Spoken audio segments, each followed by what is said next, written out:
Hello and welcome to VincentVasquez.info. My name is Vincent Vasquez and I am the creator and developer of this presentation titled E-Learning, Training and Developing People with Technology. This presentation was developed to highlight my online resume, my curriculum design experience, and most importantly to demonstrate my virtual training experience. I would like to first and foremost thank you for taking the time to view my online resume and for tuning into my short presentation. If you wish to contact me regarding my resume, my presentation, or my job availability, I invite you to contact me via the contact information provided in the Contact tab. Thank you in advance for your interest, and I really do look forward to speaking with you soon.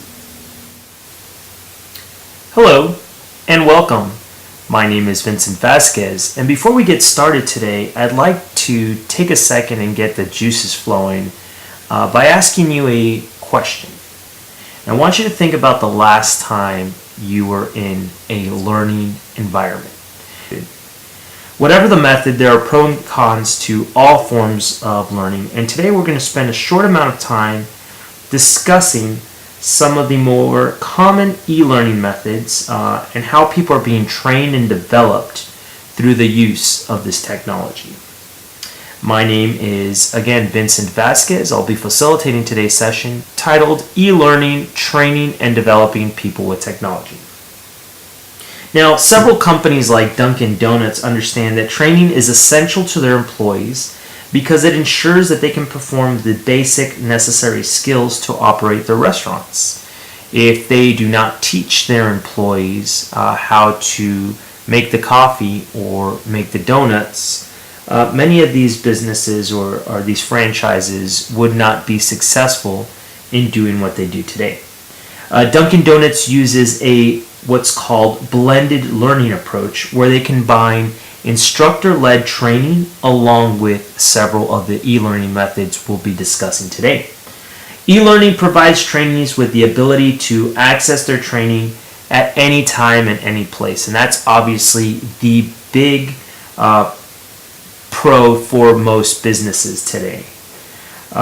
Dunkin' Donuts is obviously not the only company that utilizes these e-learning training methods. In fact, many of you listening to today's call may have participated in an e-learning type of approach at one company that you've worked at in the past, or maybe even the current company you work for.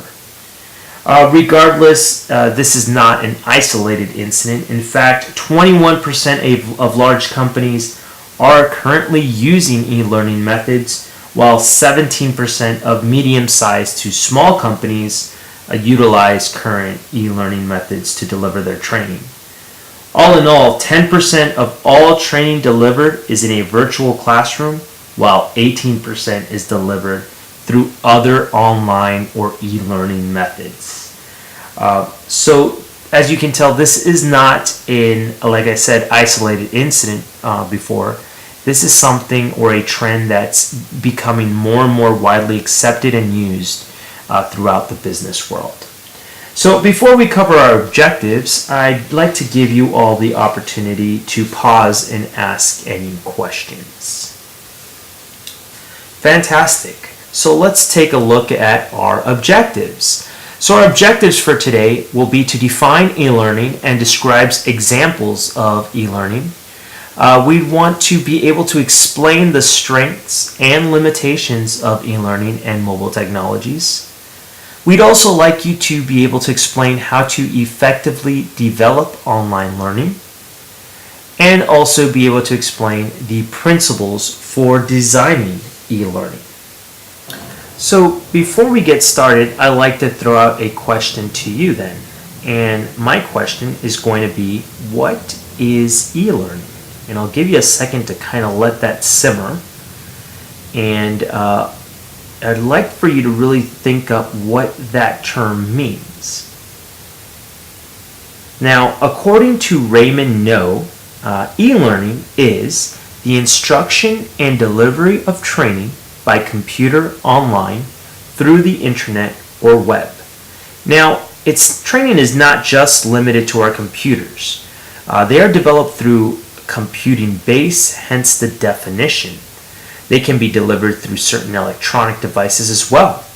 Now, this instruction or delivery of our training can be presented through a variety of electronic devices.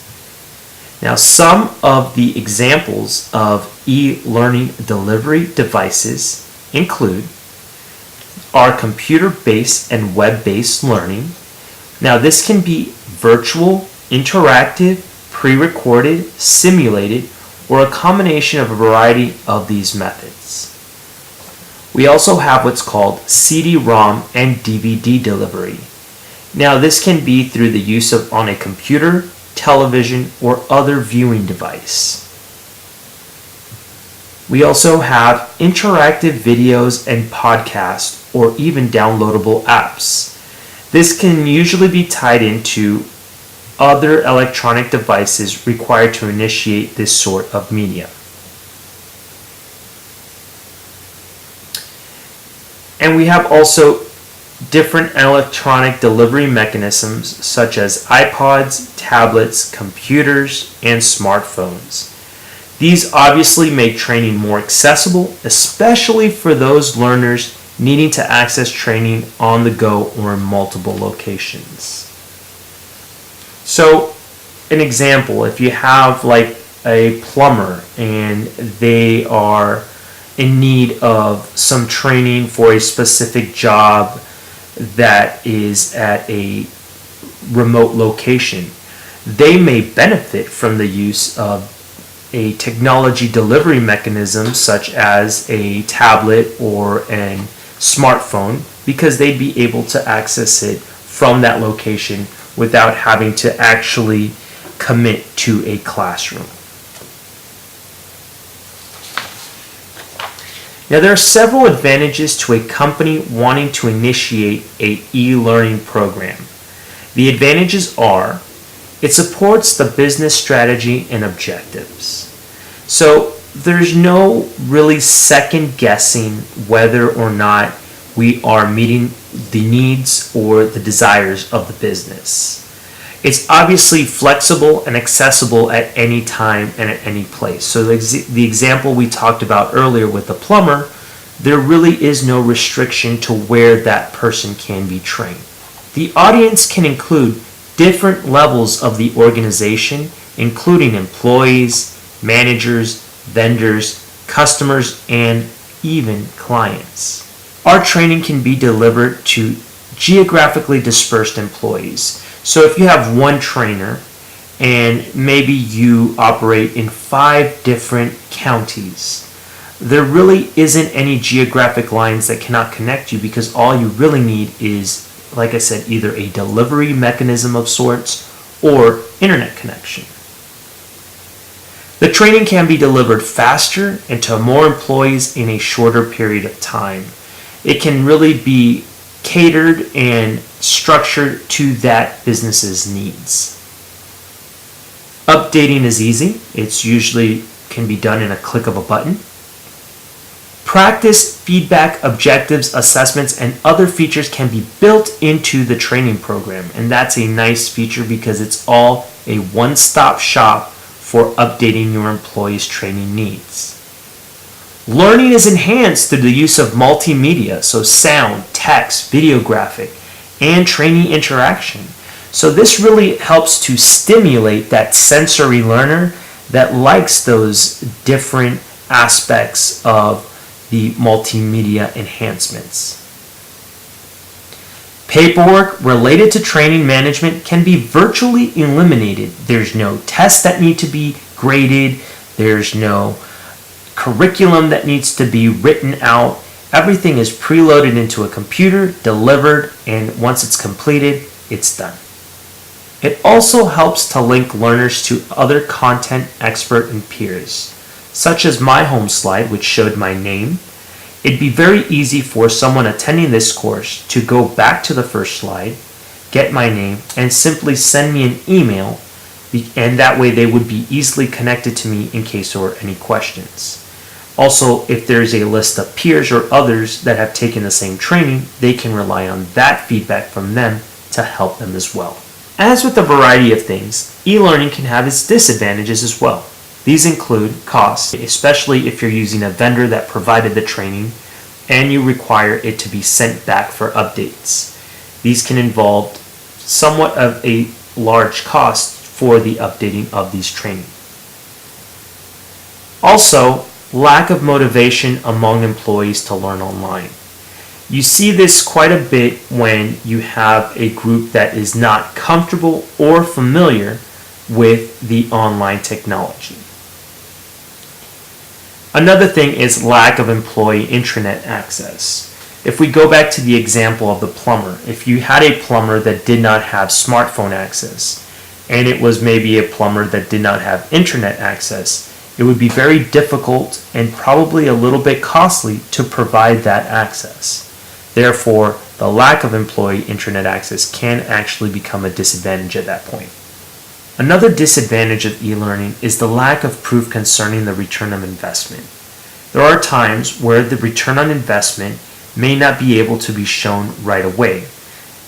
A lot of times with e-learning, the return of investment is shown at the long term, or when compared to the cost of an actual instructor-led learning environment. Lastly, another disadvantage of e-learning is lack of high-quality content. Many times, to have that high-quality content, there are high costs involved. Therefore, a lot of businesses will contract out e-learning to vendors that provide content that isn't so high quality, therefore reducing the cost associated with updating the high quality content. Now, who can think of some other potential disadvantages that we may not have covered? Great. Now, these disadvantages can be avoided if those in charge of implementing an e-learning approach follow some basic steps when developing online learning. Let's take a look at those steps now. So how can we effectively develop an online learning program? Well, firstly, it starts with three main steps. We must first determine if there is a need at all. Not all developmental opportunities are necessarily training needs. It can be a need for coaching or maybe even additional mentoring. But to determine if the need for additional training is necessary, we must start by conducting a needs assessment. Once we have completed a needs assessment and we've determined that e-learning is the solution, then we must start by getting our manager's buy-in, making sure employees have access to the technology and support if needed. We need to consult with IT experts about any system requirements that may need to be updated, and we must identify specific training needs, including training learners on computer and intranet basics if necessary. Next, we must design and method our online learning approach. That includes incorporating basic learning principles. We must also consider any blended learning instructions. There might be a need for an instructor-led class here and there versus doing it completely through e-learning. We must also use games and interaction when available to interact with our learners. We want to avoid long, cumbersome, boring periods where a learner might get sleepy or drowsy. We can structure our material properly. You want to have a sensible flow to the material you'll be covering.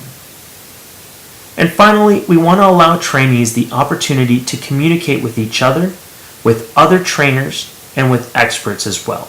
This will allow them to really set the learning in their own hands. We must also make the program user-friendly. Learning modules should be kept short, and content should not overwhelm our learners. Keep each instructional segment self-contained and allow for easy transition as well. Make sure to provide control to the learner, including the ability to pause, bookmark, review, and return. You never know when a learner could have an unexpected visit from a client. They may have to use the restroom. Giving them the ability to pause, bookmark, and review and return will ensure that the learner actually goes through all the material. Audio, visual, and animation should be useful to the learner. Otherwise, it's just a waste of time. It makes no sense to put a video of something unrelated to the class versus keeping it all segmented and relevant to the training. Finally, provide developer, producers, writer, and instructional designers with specific instruction, including file size, bandwidth restrictions, etc. This will ensure you have no unexpected technical difficulties once the training begins. Now, once we've designed, developed, and assigned our training, we must begin to evaluate the phase of developing our online content. To evaluate, we must make our learners and managers accountable for course completion and learning. We can't make the training optional, otherwise most people will not complete it. Next, we must conduct a formal evaluation before doing a large-scale use of the online learning system.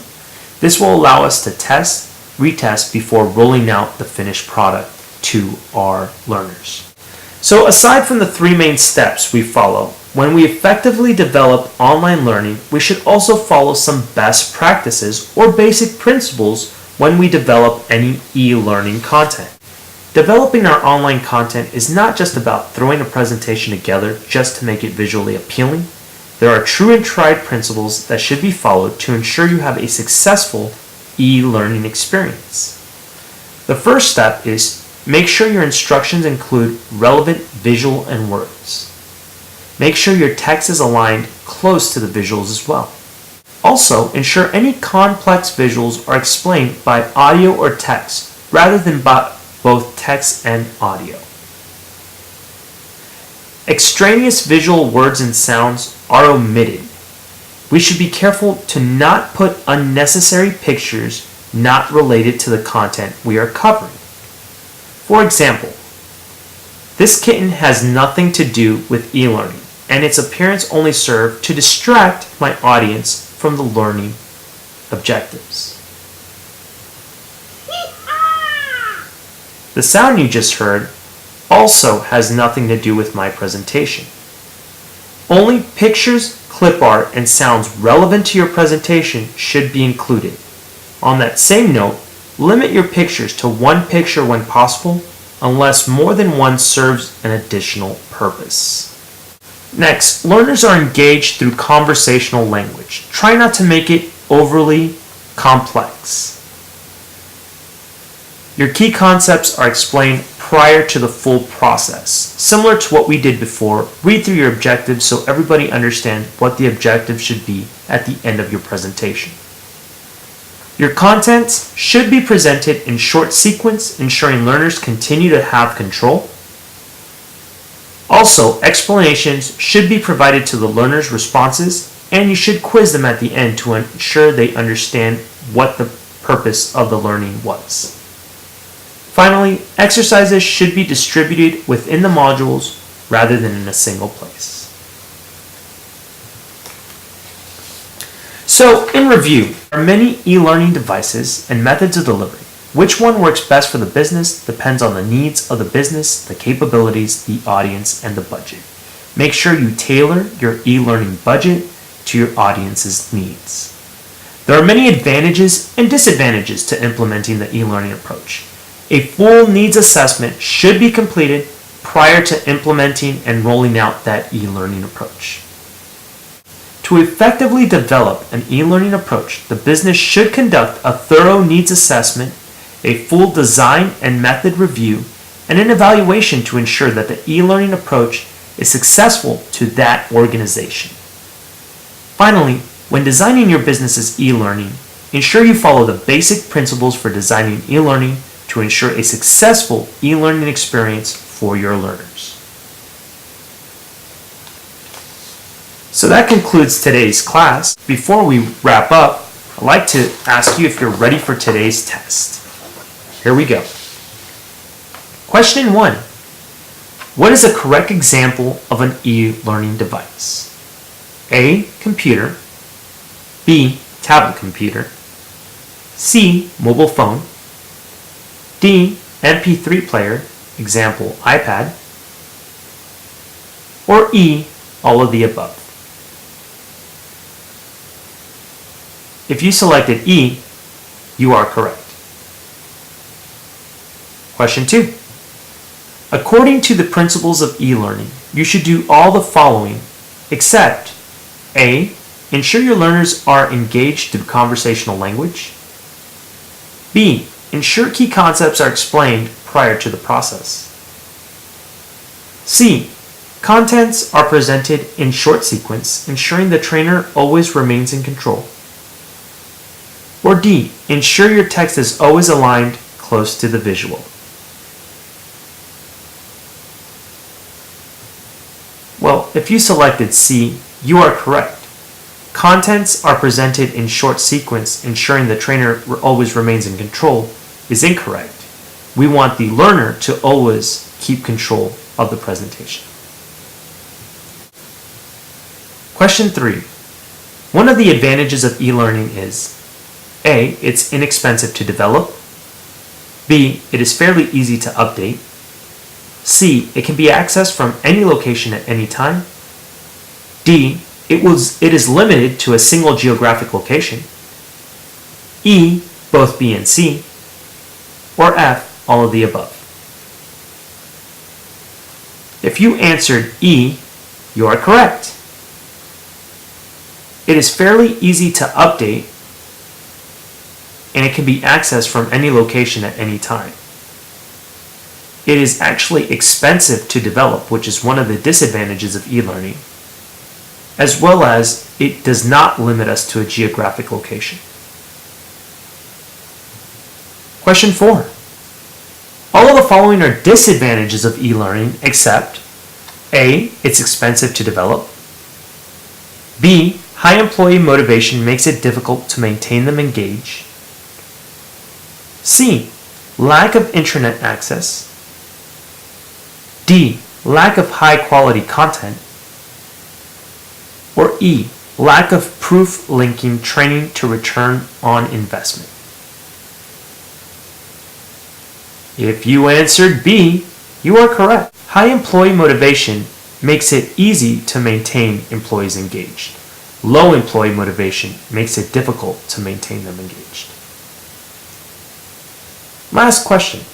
Question 5. The following are principles for developing e-learning except A. Assign. B.